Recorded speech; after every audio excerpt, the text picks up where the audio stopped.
some of that GM and sort of roster management hat on, because we now have the influx of the players off of Team USA. You don't necessarily know what physically you're getting from them after what has probably been a busy couple weeks for them. And now you have these 2 games over the course of 3 days. Starting with Atlanta, what do you feel like are the priorities and the type of 19-man that you put out on the field?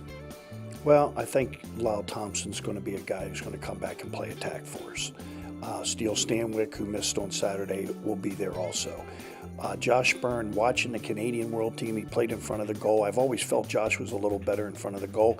You know, we're going to have a role with him both at attack and midfield. Colin Heacock's been a guy that can run by a pole, and he can run by a pole behind a goal. So he's a guy that after the more we watch, the more we think, you know, there's something special there behind a goal. So we've got to strengthen our offense in the midfield.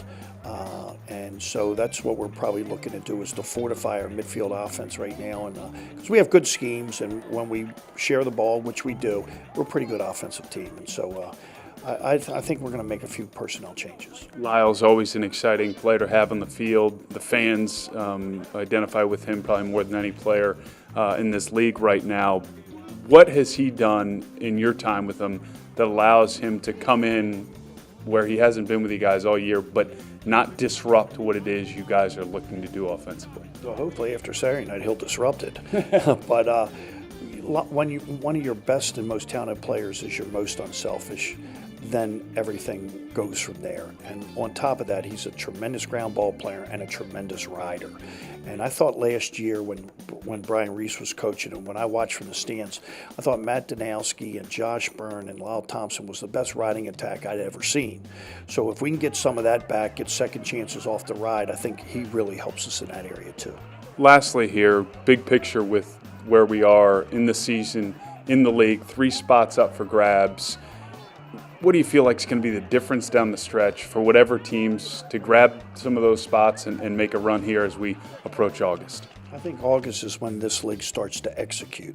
You know, I think playing hard will get you to where you are now, but you have to execute in order to win these games. There's, you know, Dallas has been a team that, you know, you just can't put them away. Denver saw that yesterday. I think Dallas led 1 time. Denver's a team that can really score, so you have to keep up with them. You know, we're a team that's kind of in between of both. We're probably a little better defensive team than some of them and a little worse offensive team than some of them. So I think execution, goalie play, face-off play will have a lot to say on who goes on to win the Steinfeld Cup. Oh God!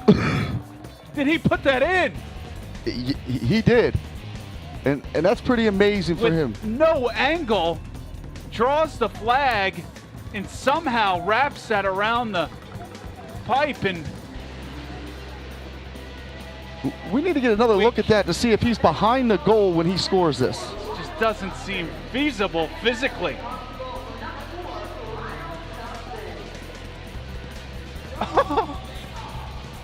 That right there is unbelievable body and stick control from Lyle Thompson. That doesn't get any better than that. The patience and awareness of where he needs to put that ball so that when it bounces, it finds the back of the net.